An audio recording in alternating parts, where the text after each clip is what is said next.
I'm Jessica Miller, 29 years old. 3 years ago, my father yelled at me to leave his house and never return. I had only one bag and $200 with no place to go.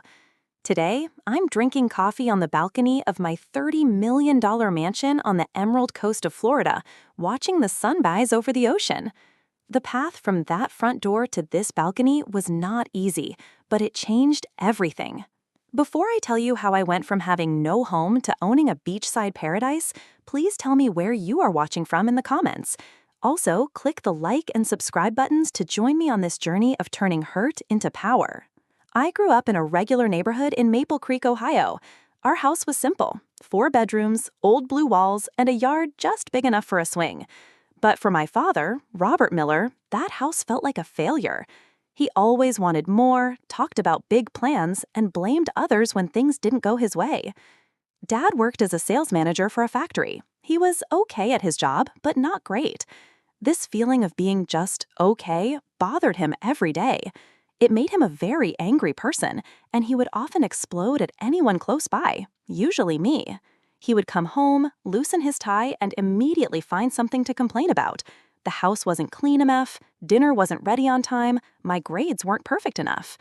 "Jessica," he would say, looking at my report card with a 98% on a math test, "what happened to the other 2 points?" It didn't matter that I had the best score in the class. In Robert Miller's house, being excellent was just the minimum. My mother, Sarah, was beautiful in a quiet way.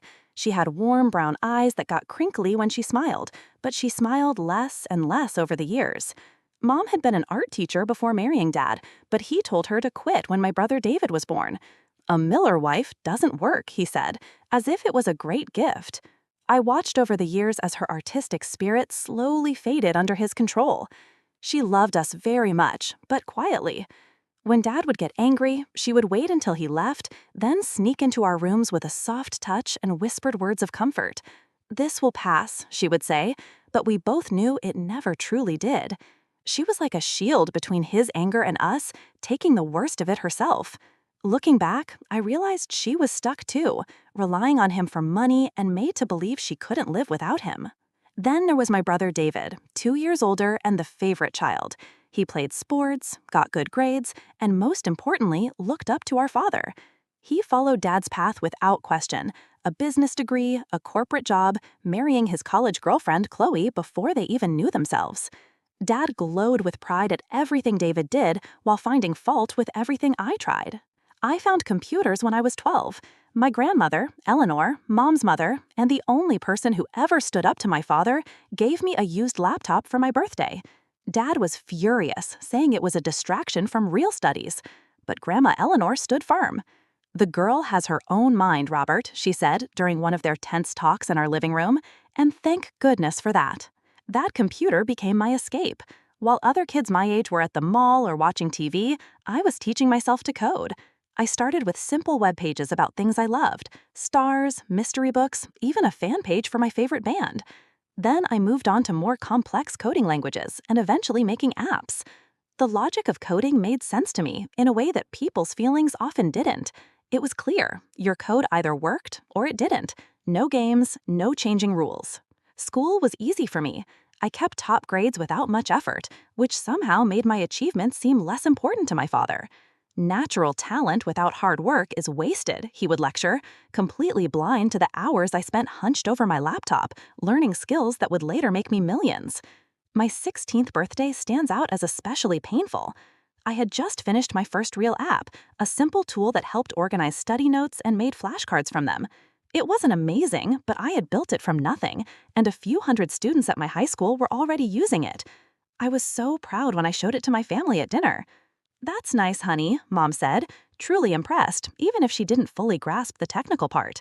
David looked at it for only 2 seconds. "Cool, I guess." Dad barely looked up from cutting his steak. "Is this why your advanced chemistry grade dropped to an A-?" Before I could answer, the doorbell rang. It was a special delivery. David's regional sports trophy had arrived. Dad immediately pushed back from the table. My app was forgotten as he fussed over the trophy, taking photos of David holding it, calling relatives to brag. My birthday cake sat untouched until almost midnight. That night, I made a quiet promise to myself as I lay in bed, tears dry on my pillow. Someday, I would build something so successful that even Robert Miller couldn't ignore it. I would prove my worth, not just to him, but to myself. I worked part-time jobs all through high school, babysitting, tutoring younger kids in math and science, even building websites for small local businesses. Every dollar went into my savings account, my escape fund, as I secretly called it. I knew college would be my way out. And while Dad had set up college money for both David and me, I didn't want to rely on his money. Money in his house always came with conditions. Grandma Eleanor passed away during my last year of high school. She left me $10,000 with a note that read, "Build something wonderful, Jessica, and never let anyone clip your wings." My father suggested I put it in a safe savings account or use it for practical college costs. Instead, I kept it untouched in a separate account, seed money for my future dreams that were still forming. By the time I finished high school as the top student, I had nearly $20,000 saved, my inheritance from Grandma, and everything I had earned myself. I had one foot out the door, ready to start the next chapter, far away from Robert Miller's heavy expectations and conditional love. What I didn't know then was how completely that door would eventually close behind me. When my acceptance letter from Southern State University arrived, offering a big scholarship for computer science, I felt like I could finally breathe. Georgia was over 1,000 miles from Ohio, far enough that I could create my own identity away from my father's shadow. Dad, as expected, was disappointed with my choice. "Computer science," he scoffed, waving the acceptance letter like it was a parking ticket. "Millers are business leaders, not tech support. The Northern University accepted you for business. That's where you should go." "I don't want to study business," I replied, finding courage from deep inside. His face hardened into that familiar look of disapproval. "You're making a mistake, but it's your future you're ruining, not mine." Those words followed me to Georgia, an unwelcome companion to my fresh start. Despite the large scholarship, college was still expensive. My savings helped, but I needed to work throughout my time at Southern State to make ends meet. I took a job at the campus IT help desk and did freelance web design projects whenever I could. The schedule was tough. Classes all day, work until late evening, then studying and coding projects until the early morning hours. My roommate freshman year, Emily White, quickly became my closest friend. She was studying digital marketing and had a lively personality that balanced my more analytical nature. Emily grew up in Boston with parents who owned a successful restaurant chain. Unlike me, she had strong family support, both emotional and financial. "Your dad said what?" she gasped one night after I told her about a particularly discouraging phone call home. "That's not tough love, Jess. That's just being a jerk." Hearing someone else call out my father's behavior felt strangely right. In Maple Creek, everyone thought Robert Miller was a great person in the community, successful, giving, involved in local politics. No one saw what happened behind closed doors. By sophomore year, Emily and I were always together. We moved off campus to a tiny apartment with mismatched furniture and old pipes, but it was ours. One night, over cheap wine and takeout Chinese food, we came up with the idea for our first business, an app that would help college students find last-minute deals at local restaurants. "Think about it," Emily said, gesturing with her chopsticks. "Restaurants have slow nights and extra food. Students are always broke and hungry. We connect them." "Foodlink," I suggested, the idea already forming in my mind. We could use location to show deals nearby, and restaurants could post in real time when they need to sell food. For the next 6 months, we put every spare minute into creating Foodlink. I handled the technical side, coding between classes and during slow times at work. Emily built relationships with local restaurant owners, convincing them to try our platform once it launched. We were fueled by instant noodles, coffee, and the exciting belief that we were building something important. The Thanksgiving break of junior year, I flew home to Maple Creek with a working version of Foodlink to show my family. I had practiced my pitch during the entire flight, foolishly thinking that my father might finally see my potential. The dinner started nicely. Mom had made all the traditional dishes, and even David seemed in good spirits, sharing stories about his new job at an investment firm. When conversation slowed, I pulled out my phone. "I've been working on something I'd like to show you all," I said, opening the Foodlink beta. "It's an app that connects restaurants with extra food to students who need to save money." Mom leaned forward with interest. "That sounds clever, honey." I showed them how the app worked, explaining how both businesses and customers would benefit. David asked a few basic questions about the business idea, and then my father cleared his throat. "So it's a fancy coupon app," he said flatly. "It's more than that," I started to explain. "It's about reducing food waste." "Stephanie," he interrupted, "do you know how many apps start every day? Thousands, and most fail within months. This is exactly why I wanted you in business school. You don't understand how the market really works." I felt my face turn red with shame. "We've already signed up 20 restaurants near campus for the test run." "Small, failing restaurants desperate for any business," he shot back. "Robert," my mother gently said, "I think it sounds promising." He ignored her. "When this little project fails, maybe you'll finally get serious about your future." I didn't touch my pumpkin pie that night. The next morning, I changed my flight and went back to Georgia early, vowing not to share my business efforts of my family again until I had clear success to report. Back at Southern State, I threw myself into my studies with new determination. A professor in my advanced computer programs class, Professor Davies, noticed my work and invited me to join a small research group he was leading. Professor Davies was everything my father wasn't. He was encouraging, helpful in his feedback, and truly interested in helping his students succeed. "You have a gift, Jessica," he told me, after I showed a very new way to solve a complex programming problem. "But more importantly, you have grit. That combination will take you far." Under his guidance, I did very well in my studies. He also connected me with an internship at Tech Forward, a rising startup making security tools for big companies. The internship was unpaid, which meant working even more hours at my paying jobs, but the experience and connections were very valuable. Meanwhile, FoodLink officially launched, but struggled to get many users. Despite Emily's marketing efforts, we couldn't get enough users to make the platform work. After 4 months, we made the hard choice to shut it down. "I'm sorry," I told Emily the night we officially stopped it. "I feel like I failed us."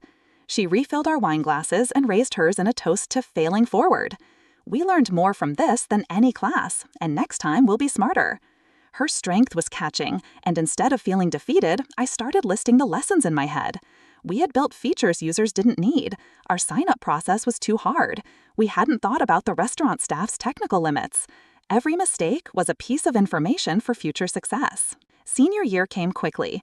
I graduated with top honors in computer science with a minor in business administration, a small nod to my father's demand for practical education. Professor Davies helped me get several good job interviews, and I had offers from 3 tech companies before graduation day. My mother flew out for the ceremony. My father and David couldn't make it, or rather, chose not to.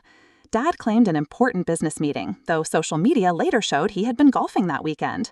His absence hurt, but it no longer surprised me. "He is proud of you," Mom insisted, as we shared a celebratory dinner afterward. I nodded, not wanting to argue, but I had stopped believing that story a long time ago.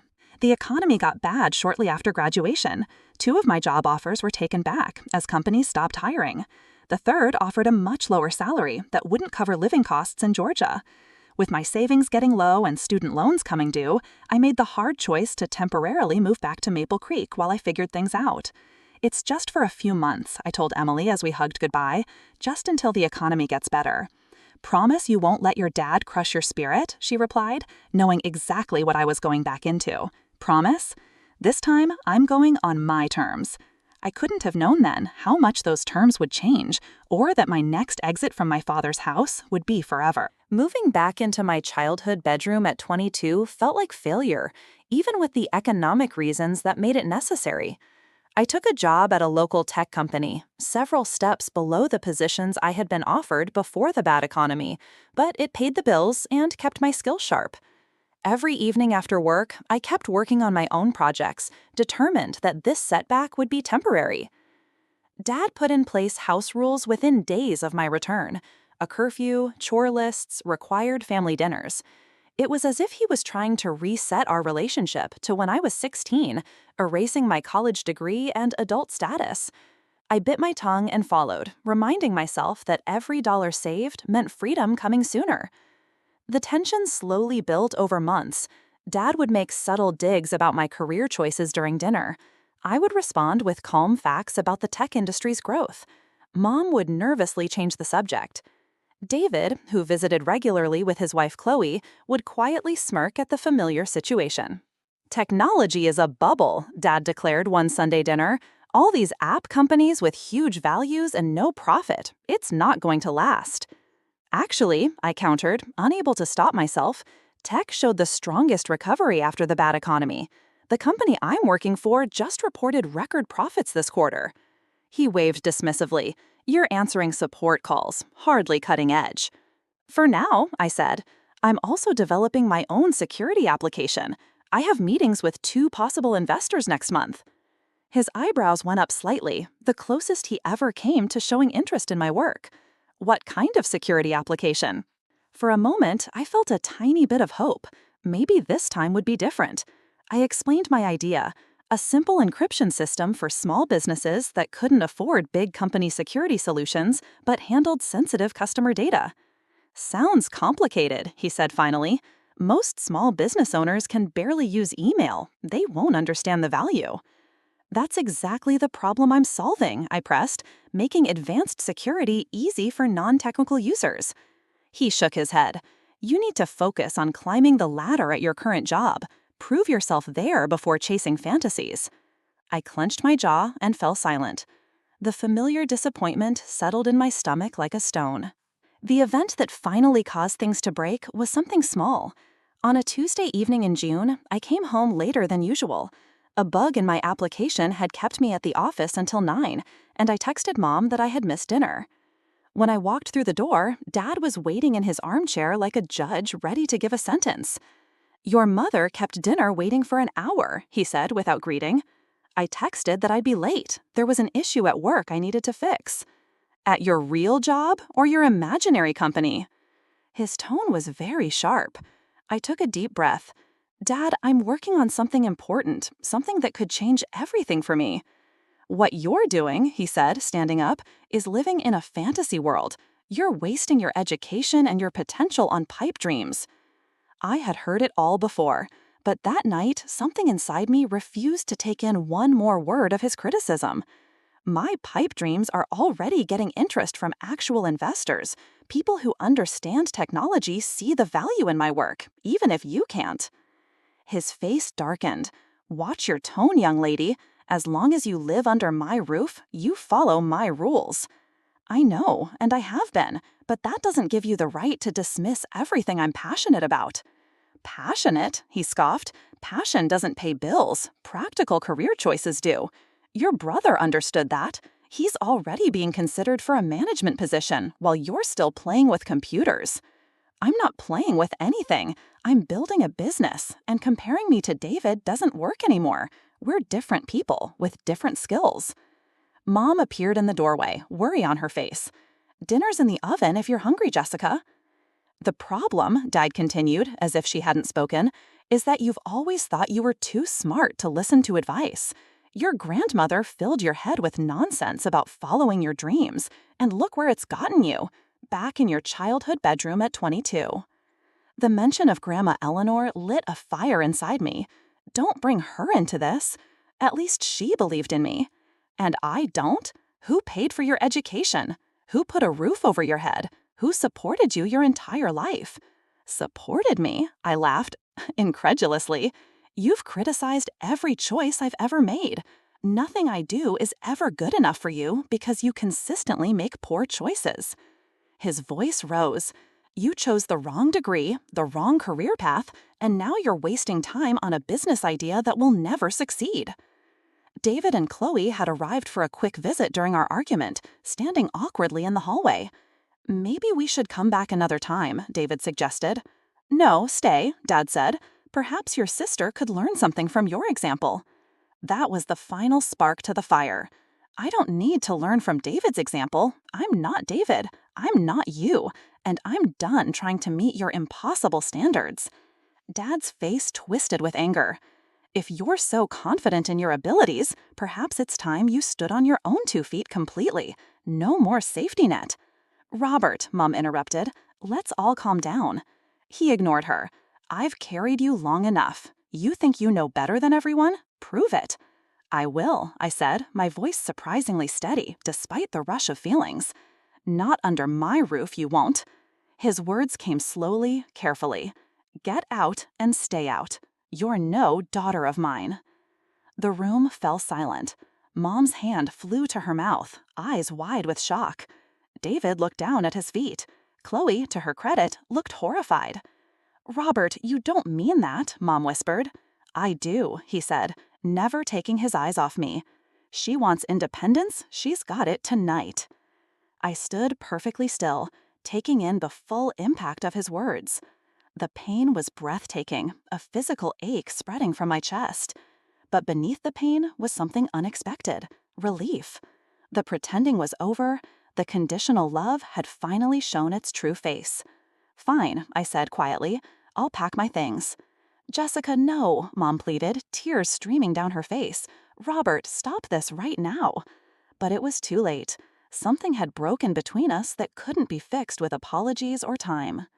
I walked upstairs to my room, pulled out my largest suitcase, and began carefully packing essentials: clothes, toiletries, my laptop and equipment, important documents.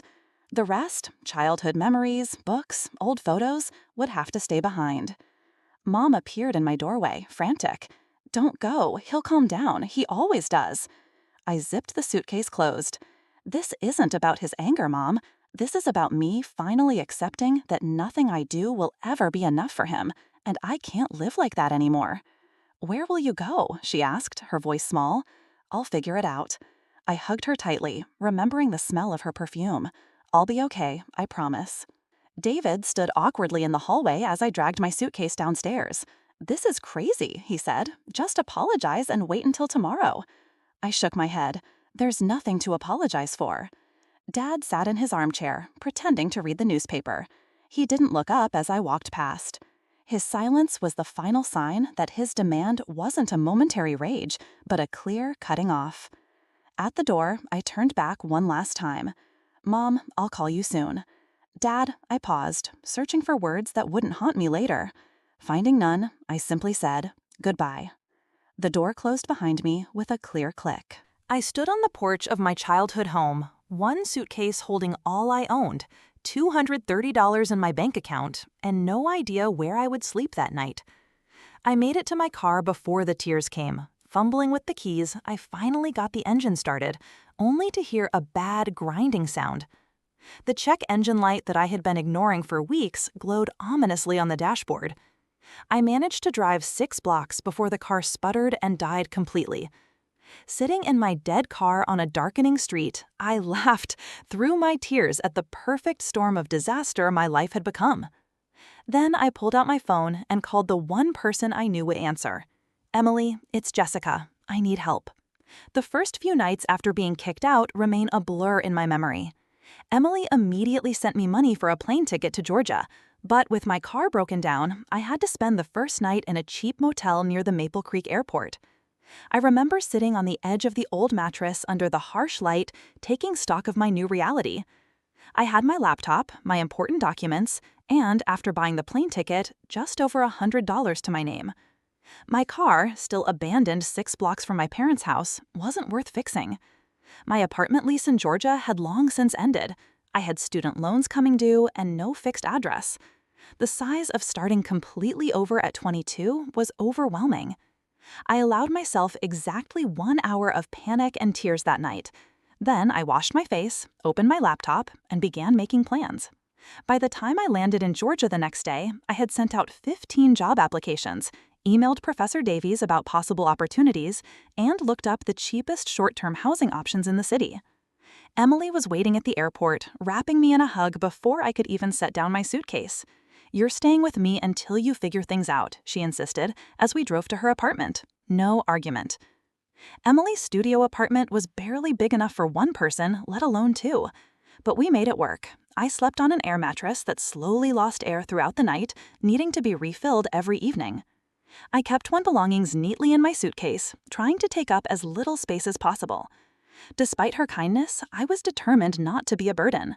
"I won't stay long," I promised on my 3rd night there, "just until my first paycheck." "Shut up and eat your noodles," she replied affectionately. "My home is your home, especially when your dad is being a total jerk." Pride made me want to call home to show them I was fine without their help. Reality kept me from making that call. I wasn't fine. I was one missed chance away from truly having no home. And that knowledge kept me awake long after Emily fell asleep each night. A week after arriving in Georgia, I got an email from Professor Davies that changed everything. His former colleague needed a junior developer at a cybersecurity firm, and he had recommended me. The salary was small, but enough to live on, and more importantly, it was in exactly the field where I wanted to build my career. They need someone who can start immediately, Professor Davies explained when I called him. The interview is just a formality. The job is yours if you want it. I started the following Monday. The company, SecureLink Solutions, was small but growing, with clients that included several big companies. My job involved fixing existing security programs and helping to create new features. The work was challenging and exactly the kind of experience I needed.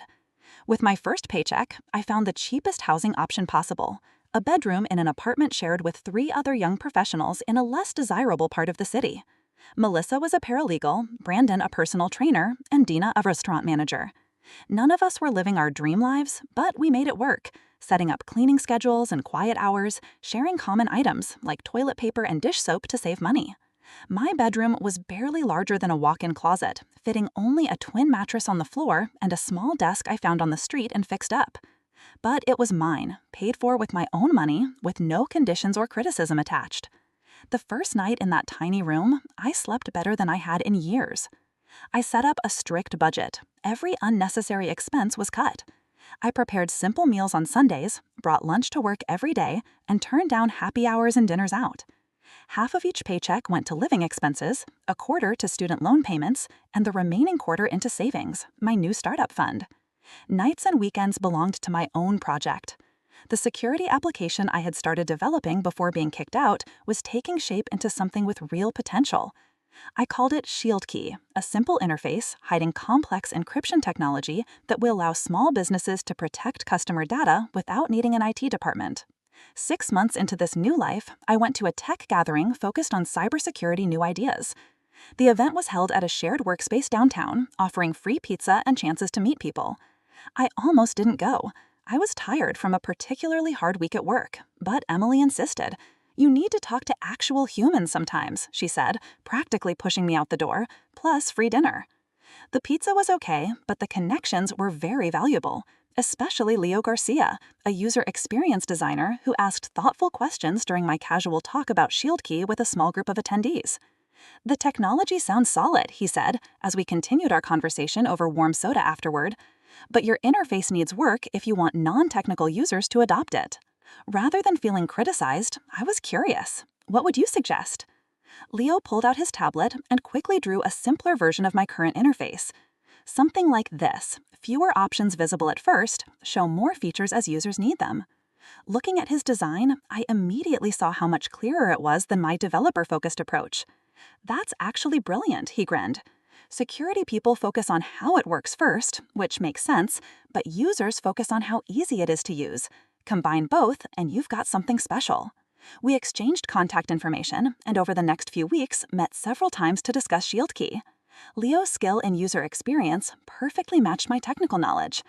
He understood how to make complex technology easy to use, exactly what my target market of small business owners needed.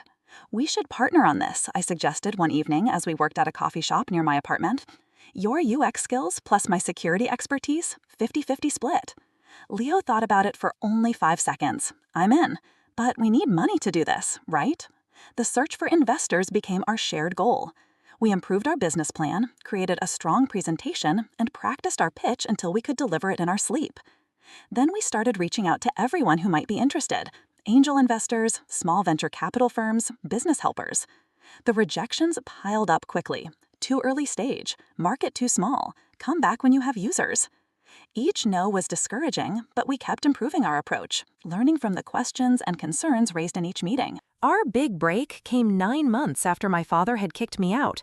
A small angel investor named Miss Evelyn Reed, who specialized in cybersecurity startups, agreed to meet us. Miss Reed had built and sold 2 successful security companies and understood both the technical challenges and market chance of what we were suggesting. "Most security products are built for big companies with dedicated IT teams," she said during our meeting. "Small businesses are left open to attacks because existing solutions are too complex and expensive. You're addressing a real gap."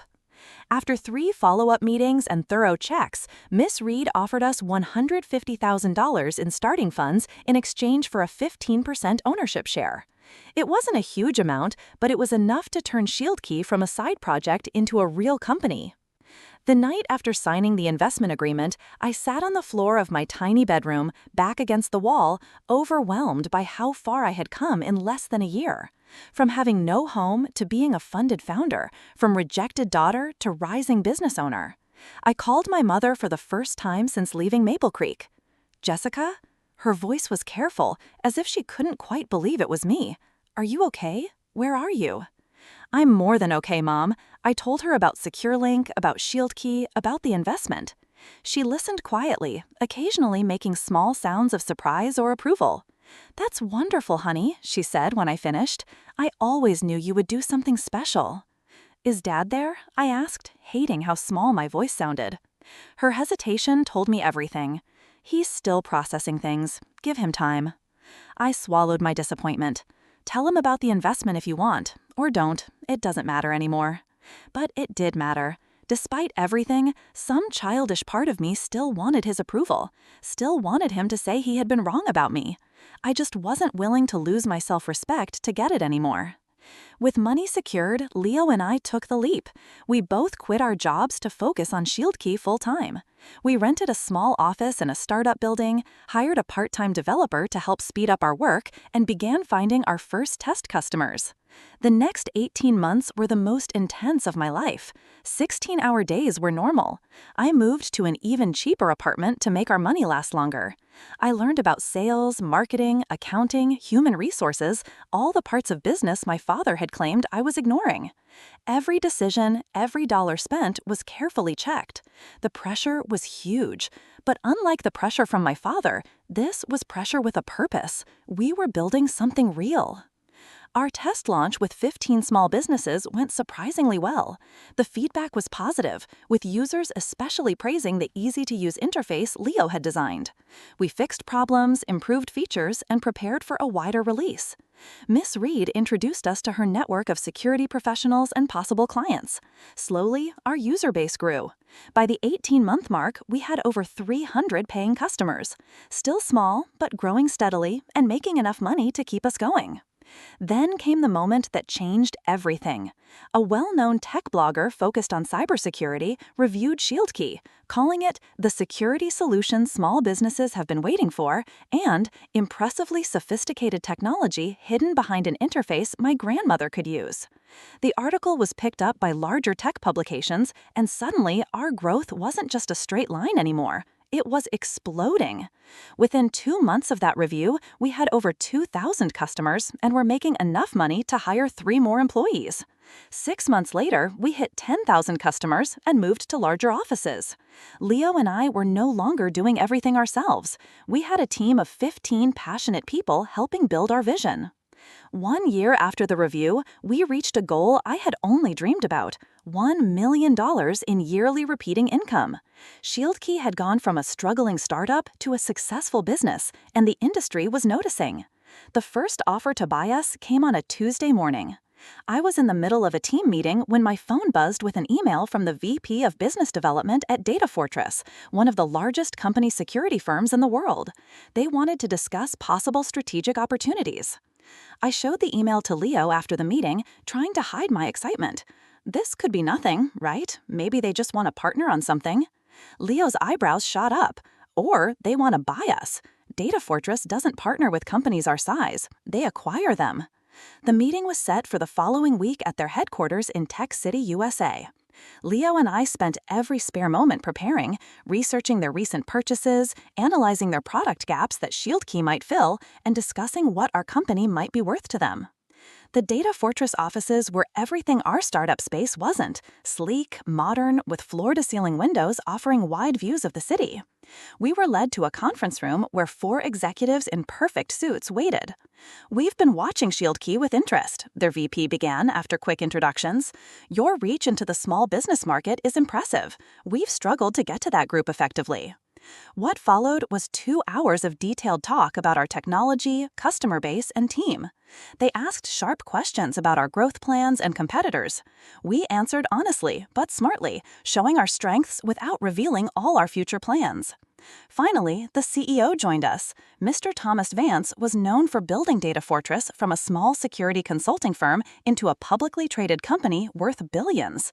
He didn't waste time on small talk. "We'd like to acquire ShieldKey," he stated plainly. "We believe it would fit well with our big company offerings and give us entry into a market we failed to get." My heart raced, but I kept my face neutral. "We're not actively looking to be acquired." "Everyone has a number," he replied with a slight smile. "Ours is 2 million. It took every bit of self-control not to react openly.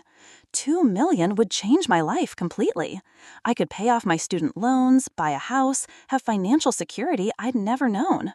But looking at Leo's carefully blank expression, I knew we were thinking the same thing. It wasn't enough. "We appreciate the interest," I said carefully, "but we believe ShieldKey has significant growth ahead. 2 million doesn't reflect our current value, let alone our future potential." Mr. Vance nodded, not surprised. "Think about it. The offer stands for 2 weeks." "Of course, take a week, but know that this isn't just about the money for us. We believe ShieldKey fills a crucial gap in our product lineup, and your team's expertise would be invaluable as we expand in this market." On the flight back to Georgia, Leo and I picked apart every moment of the meeting. "2 million is insulting," he said. "We're already making close to $1 million in yearly income, growing at over 20% month over month."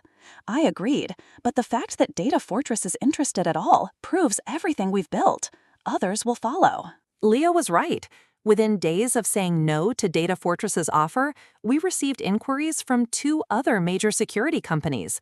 Word had gotten out that we were available. Suddenly, ShieldKey wasn't just a promising startup, it was a valuable target for acquisition. The next 6 months were a blur. We hired a chief revenue officer with experience growing security companies. We expanded our engineering team to speed up our product development. We moved again to offices that could fit our growing staff, now numbering 35. Our customer base crossed 25,000, and our yearly income hit $3 million. Industry experts began calling ShieldKey a game changer in the small business security market. We were invited to speak at major technology conferences. A well-known tech magazine included me in their 30 under 30 list of promising young business owners. The next offer to buy us came from SecureTech, the largest competitor to Data Fortress. Their first offer was $8 million, a big improvement, but still not showing our growth path. After 2 rounds of talks, they increased to $12 million. It was tempting, very tempting, but our momentum was only increasing. Our newest feature, automated compliance reporting for various rules, was getting special interest from slightly larger businesses than our first target market. "We're just scratching the surface of our potential," I told Leo as we discussed the offer over late-night takeout in our office. "If we sell now, we'll always wonder what could have been." He nodded slowly. "So, we keep building." And build we did. Our team grew to 50, then 70. We opened a small office in New York to better serve East Coast clients. Our yearly repeating income passed $10 million, a goal that seemed impossible just 2 years earlier. The tech press began running stories about our company, often focusing on my personal journey from college graduate to successful founder. I gave interviews carefully, always directing attention to our product and team rather than my past. I never mentioned being kicked out by my father or the hardships of those early months. That pain was still too personal to share publicly. 3 years after being thrown out of my childhood home, I received an email that changed everything again. The subject line was simple: acquisition discussion, Privacy Guard. Privacy Guard was the clear giant in our industry, a publicly traded company with over $5 billion in yearly income and the most respected name in data security. Their CEO wanted to meet personally. The meeting took place at their headquarters in Tech City, USA. Unlike the Data Fortress meeting, this one started with the CEO himself, Mr. Daniel Kim, a legendary figure in tech who had built Privacy Guard from a startup to an industry leader. "I rarely do these meetings personally," he said after we were seated in his surprisingly simple office, "but I've been following ShieldKey's progress with interest. You've accomplished something remarkable, making enterprise-grade security easy for businesses that previously couldn't afford or manage it." We spent the first hour discussing not money, but vision, where we saw ShieldKey going, how we thought about the future of security for small businesses, what challenges we found most pressing in the industry. Our ideas align, Mr. Kim said finally, which brings me to why I asked for this meeting. We want to acquire ShieldKey and make it Privacy Guard's small business division. You and Leo would join our executive team, leading this division with significantly more resources than you currently have. I glanced at Leo before asking, "What are you thinking in terms of value?" Mr. Kim didn't hesitate. $75 million, $60 million in cash, $15 million in Privacy Guard stock with a 3-year vesting schedule for you and Leo. The number hit me like a physical force, $75 million. After investor shares and splitting with Leo, I would walk away with over $30 million. From having no home to being a multimillionaire in 3 years. We need time to consider, I managed to say, my voice steadier than I felt. Of course, take a week, but know that this isn't just about the money for us. We believe ShieldKey fills a crucial gap in our product lineup, and your team's expertise would be invaluable as we expand in this market. The flight back to Georgia was quiet. Both Leo and I were lost in our thoughts. The size of the offer was hard to process. We had built ShieldKey from nothing into something valued at $75 million. After long talks with our board, our lawyers, and each other, we decided to accept Privacy Guard's offer. The acquisition would give our technology the reach and resources to help far more businesses than we could achieve alone. Our team would stay together, and Leo and I would have the chance to continue leading our vision, but with much more support. The day the acquisition closed, I sat alone in my office after everyone had left for the celebration party. I opened my banking app and watched as my portion of the money, $32 million after all deductions, appeared in my account. The number seemed unreal, disconnected from reality. I thought about the night my father had told me to get out and stay out, about sleeping on Emily's floor, about the tiny bedroom with a mattress on the floor, about all the instant noodle dinners and missed social events to save every possible dollar. Then I called a real estate agent. "I'm interested in buying a house on the Emerald Coast," I said. "My budget is around $30 million. 2 weeks later, I signed the papers on a modern glass and steel mansion perched on a cliff overlooking the ocean. 5 bedrooms, 7 bathrooms, an infinity pool that seemed to blend with the horizon, and floor-to-ceiling windows that filled every room with light and ocean views. The price tag, $28 million. It was over the top, possibly not smart, definitely more house than I needed. But standing on the balcony that first evening, watching the sunset paint the sky in shades of orange and pink, I felt something I hadn't experienced in years: peace. I had proven my father wrong in the clearest way possible. I had built something valuable. I had succeeded on my own terms. And now I had a home where no one could ever tell me to leave. The first month in my Emerald Coast mansion felt like living in a dream. I would wake up each morning to sunlight streaming through floor-to-ceiling windows, the endless blue of the ocean stretching to the horizon. The house was almost comically large for one person. My footsteps echoed in empty rooms filled with quickly bought furniture that still felt more like a staged home than a lived-in space. I hired a housekeeper, a groundskeeper, and a personal assistant to manage the practical parts of my new life. When the housekeeper asked about my preferences for various rooms, I often had no answer. I never had the luxury of preferences before, only necessities and compromises.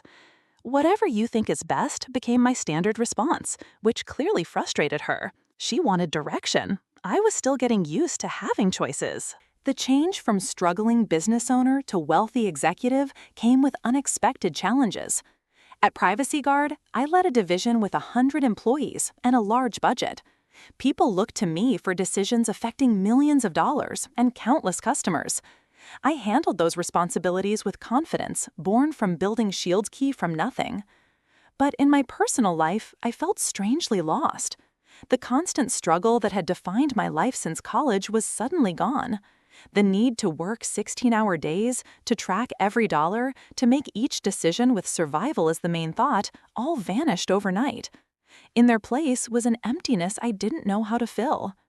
Leo noticed during one of our strategy sessions at Privacy Guard headquarters. "You seem distracted lately," he said as we grabbed coffee afterward. Everything okay with the new place?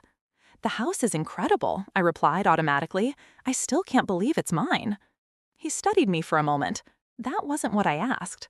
I sighed, grateful for a friend who knew me well enough to see through the surface. I should be ecstatic, right? I have everything I've worked for. But sometimes I wake up in this massive house and it feels empty. Have you told your family about any of this? He asked carefully. He knew the general idea of my estrangement, but not all the details. I shook my head. Mom knows I'm doing well, but not specifics. I haven't spoken to my father since the night he kicked me out. Maybe it's time. Not for his sake, but for yours. His suggestion stayed in my mind for weeks. I had kept minimal contact with my mother through occasional phone calls, always short and focused on basic updates. She knew about Shield Key's success in general terms, but not about the acquisition or my new wealth. I had asked her not to share even those limited details with my father, though I suspected she had. David had reached out once shortly after a tech publication ran a story mentioning Shield Key's fast growth. His message was awkwardly congratulatory, with a hint of surprise that suggested he had shared our father's doubts about my path. I had responded politely but briefly. 3 months after moving to the Emerald Coast, I received an unexpected email from my father. The subject line was simply, "Congratulations, Jessica." It read, "Your mother showed me the article about your company's acquisition. Impressive accomplishment. Would like to reconnect when you're next in Maple Creek." Dad. No. No acknowledgement of our estrangement or his part in it. Just a short note that managed to be both congratulatory and demanding at once. Classic Robert Miller. I didn't respond immediately. Part of me wanted to ignore it completely, to let him feel a fraction of the rejection he had given me.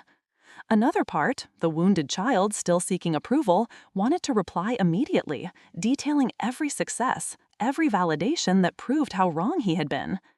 Instead, I forwarded the email to my therapist, another luxury my new wealth afforded, with a simple question: how do I handle this? Dr. Brennan had been helping me process the complex feelings about my family relationships and sudden wealth. Her response was thoughtful. Consider what you want from any potential reconnection. Closure, reconciliation, vindication. Be clear about your goals before deciding. What did I want? The question consumed me for days. Revenge felt petty. Full reconciliation seemed impossible given my father's personality. Perhaps closure was the most realistic goal. A chance to redefine our relationship on more adult terms, now that I was no longer financially or emotionally dependent on his approval. After careful thought, I replied, "Thank you for the congratulations. I'll be in Maple Creek next month for a conference and could meet for dinner. Please let me know if that works for your schedule." The dinner was arranged at an upscale restaurant downtown, neutral ground. I flew to Maple Creek a day early to prepare mentally, checking into a luxury hotel rather than staying at my childhood home. The message was subtle but clear. I was a visitor now, not a daughter seeking to be let back into the family. Seeing my parents again after 3 years was shocking. Dad looked older, his hair now completely gray, his posture slightly bent. Mom seemed smaller somehow, her smile anxious as she hugged me tightly in the restaurant lobby. David and Chloe joined us, adding to the family reunion atmosphere that felt both familiar and utterly strange. "You look well," Dad said as we were seated, his eyes taking in my tailored designer dress and the subtle signs of wealth I hadn't even realized I'd adopted. The expensive watch, the confident posture of someone who no longer feared financial problems. "Thank you," I replied. "Work keeps me busy, but I enjoy it." The conversation that followed was a masterclass in avoiding feelings. We discussed safe topics, the restaurant's menu, Maple Creek's changing skyline, David's recent promotion. No one mentioned the night I had left or the years of silence that followed. Until dessert, when Dad cleared his throat and took on the bossy tone I remembered from childhood lectures. "Your company's acquisition was quite an achievement. $75 million, according to the business news." I nodded, keeping eye contact. "Yes, Shield Key grew faster than even we expected." "I always knew you had that kind of drive," he continued, as if rewriting history. "Gets it from me, I suppose, that determination to succeed no matter what." Mom shifted uncomfortably. David suddenly became very interested in his cheesecake. Chloe looked between us with wide eyes. The old Jessica would have let it pass, would have accepted this new story to keep the peace. But I wasn't that person anymore. "Actually," I said calmly, I succeeded despite being told repeatedly that I would fail, that my ideas weren't practical, that I was wasting my potential. Dad's expression tightened. I was tough on you because I wanted you to be prepared for the real world. Looks like it worked. Is that how you remember it? I asked, my voice steady. Because I remember being told to get out and stay out. I remember having nowhere to go and almost nothing to my name. I remember building my company without a safety net because you removed it. The table fell silent. Mom's eyes filled with tears. David stared at his plate. That was an unfortunate misunderstanding, Dad said stiffly. I never intended. It wasn't a misunderstanding, I interrupted. It was a defining moment. And while I don't thank you for it, I acknowledge that it forced me to rely completely on myself. So, in a way, you were right. I did learn from your example. I learned exactly what kind of parent, what kind of person I never want to be. I placed my napkin on the table and stood. Thank you for dinner, Mom. I'll call you tomorrow. I think I need some air. Outside the restaurant, the cool Maple Creek evening helped calm my racing heart. I hadn't planned to be so direct, but hearing him try to take credit for my success as proof of his parenting had triggered something deep inside. My phone buzzed with a text from David. That took guts. He needed to hear it. Call me tomorrow. Unexpected tears pricked my eyes. Perhaps I wasn't as alone in my perspective as I thought. Back on the Emerald Coast, the confrontation with my father triggered a wave of emotional aftershocks. I experienced my first panic attack in my grand living room, gasping for breath on a couch that cost more than my entire first-year salary at SecureLink. The irony wasn't lost on me, having everything I'd worked for and still feeling like I was drowning. Dr. Brennan helped me recognize that financial success, while good, hadn't healed the deeper wounds of conditional love and rejection. Your father's approval was the currency you sought your entire life, she explained. Now you have literal currency beyond imagination, but that emotional currency is still missing. It creates a conflict inside you. The healing process wasn't a straight line. There were days when the emptiness of my beautiful house felt overwhelming. Other days when the view of the ocean filled me with genuine peace and gratitude. Gradually, I began to make the space truly mine, replacing generic furnishings with pieces that showed my personal taste. Converting one of the unused bedrooms into a home office where I could work on new ideas. I established the Miller Foundation, focused on supporting young women in technology with guidance and starting funds. The foundation gave purpose to my wealth beyond personal comfort, allowing me to create the support system I wished I'd had during those early struggling days. 6 months after the Maple Creek dinner, my mother visited the Emerald Coast alone. Seeing her reaction to my home, the genuine happiness in her eyes as she explored each room, helped me see my success through a different lens. Not as revenge against my father, but as an achievement worth celebrating for its own sake. I always believed in you, she said as we sat on the terrace watching the sunset, even when I didn't stand up to your father the way I should have. I hope you know that. I know, Mom, I replied, and was surprised to realize I meant it. Her failures as a protector didn't cancel out her love, complicated as it was by her own limits. She stayed for a week, longer than we'd spent together since I left for college. In that time, we began rebuilding our relationship as adults, not mother and dependent daughter, but two women with shared history and genuine affection. David and I reconnected as well. Our adult relationship was healthier than our competitive childhood dynamic. He visited with Chloe and their newborn son, my nephew Thomas. Holding that tiny human, I felt a strong determination that he would never experience the conditional love that had shaped my childhood. My father remained distant, our contact limited to occasional emails and brief phone conversations on holidays. I accepted that a meaningful relationship might never be possible given his inability to acknowledge his role in our estrangement. That acceptance, painful as it was, brought its own kind of peace. 3 years after acquiring my mansion, I no longer felt like an imposter in my own life. The house had become a true home, filled with memories of friends gathered around my dining table, of quiet mornings watching dolphins play in the distance, of late nights working on new ideas that excited me regardless of how much money they might make. I had found a balance between my role at Privacy Guard and personal projects that fed my entrepreneurial spirit. I had built a social circle of genuine friends who knew my story, but didn't define me by either my wealth or my past struggles. And most importantly, I had begun to define success on my own terms, not as a rejection of my father's criticism, but as a true expression of my values and abilities. One morning, as I stood on my balcony watching the sunrise, I remembered something Grandma Eleanor had told me long ago. Success isn't about proving others wrong, Jessica. It's about proving yourself right. In that moment, with the first light of day lighting up the endless horizon, I finally understood what she meant. 5 years have passed since I first stepped into my Emerald Coast mansion. 5 years since the acquisition that changed me from a struggling business owner to a wealthy executive. The journey from that painful night when my father threw me out to where I stand today continues to shape every aspect of my life, though in ways I never could have expected. My professional life changed a lot after my first 3-year commitment to Privacy Guard ended. While the experience had been valuable, I missed the freedom and creative joy of running my own company. With the financial security to take risks, I launched a new startup focused on educational technology, creating affordable, accessible cybersecurity training for schools and nonprofits. EduSecure combines my technical expertise with a mission that feels deeply personal. Growing up with limited access to technology education showed me how crucial these skills are for future opportunities. We price our products on a sliding scale, making big company-level security training available to organizations with limited budgets. After 2 years, we're serving over 5,000 schools nationwide with a team of 40 passionate employees who share my vision. My relationship with Leo remains one of my most valued professional partnerships. Though we went separate ways after Privacy Guard, he launched a successful UX design consulting firm, we still meet monthly to share ideas and give honest feedback. His perspective helped shape EduSecure's user-friendly interface, making complex security concepts easy for non-technical educators.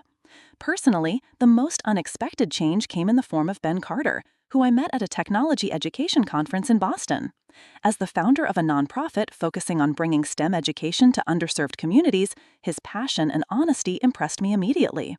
Unlike previous relationships where my success or wealth became a problem, Ben was secure in his own purpose and accomplishments.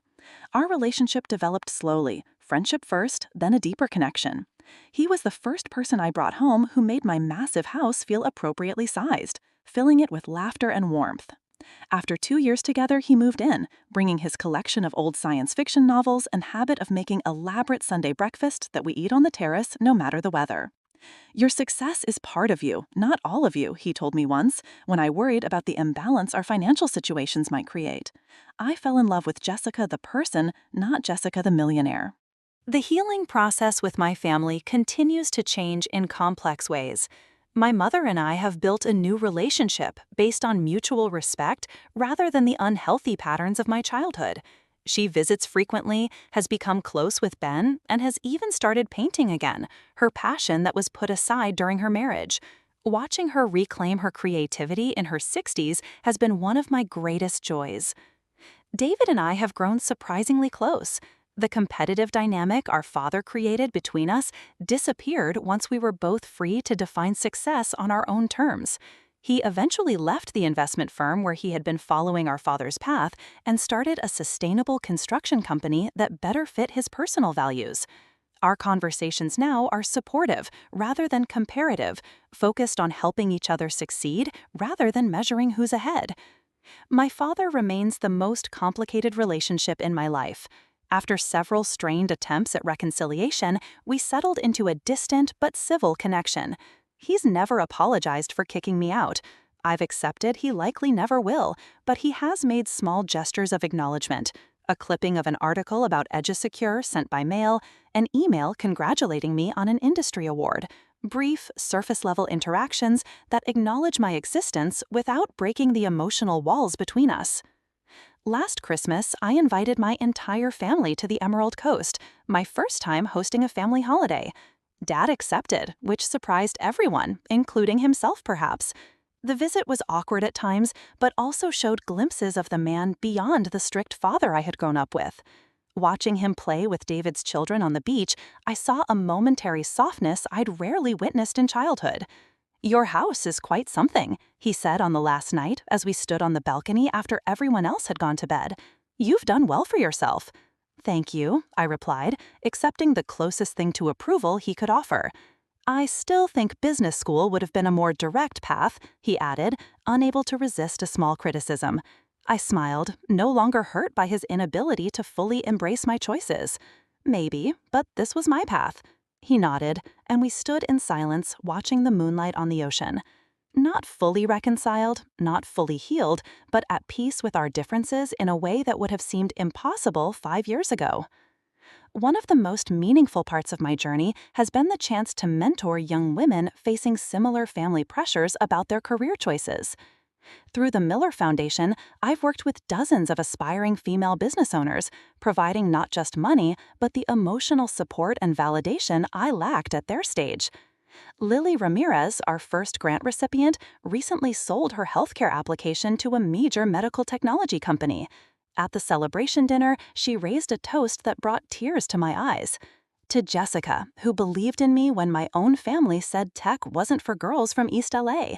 You didn't just fund my company, you showed me what was possible by living it yourself.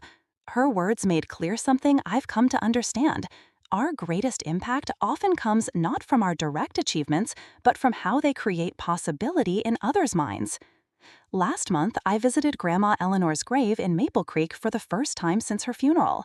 I brought yellow roses, her favorite, and sat beside the simple headstone for over an hour. I told her about the mansion, about EduSecure, about Ben and the foundation. I thanked her for the computer that started everything, but more importantly, for being the one person who saw me clearly when I couldn't yet see myself. You were right, I whispered before leaving. I did build something wonderful. The lessons of my journey continue to show themselves daily. I've learned that strength isn't just about surviving hardship, but about staying true to yourself through both struggle and success. That true wealth isn't measured in square footage or bank balances, but in relationships that celebrate who you truly are. That sometimes the people who should love you most fail spectacularly, and that's about their limits, not your worth. Most importantly, I've learned that being told to get out and stay out while crushing in the moment forced me to find my own path in ways that comfort never would have. The mansion isn't a victory over my father's rejection. It's a testament to the strength I found when that rejection pushed me to rely completely on myself. The view from my terrace still takes my breath away, especially at sunrise, when the entire ocean seems lit from within. But now I understand that the peace I feel watching those sunrises comes not from what I own, but from who I've become. Someone who finally believes in her own worth, regardless of outside approval or criticism. If there's one message I could share with anyone facing rejection or family hurts like mine, it's this. The people who can't see your value don't decide your worth. Their limits aren't your future. The path forward may be harder without their support, but the strength you'll develop by relying on yourself will carry you further than their approval ever could. Life will always contain both pain and beauty. True strength isn't avoiding the pain, it's learning to build a meaningful life that includes both, using even the deepest hurts as building blocks for something real and purposeful. Have you ever experienced a rejection that ultimately pushed you towards something better, or found strength in yourself that you didn't know existed until circumstances forced you to find it? Share your story in the comments below. Our shared journeys of strength can inspire others who might be in that painful, kicked-out stage right now. Don't forget to like this video, subscribe to my channel for more stories of change, and share with someone who might need to hear that their current struggles could be the foundation of future strength. Thank you for listening to my story. And remember, sometimes the door that closes behind you is opening the way to a view you never imagined possible.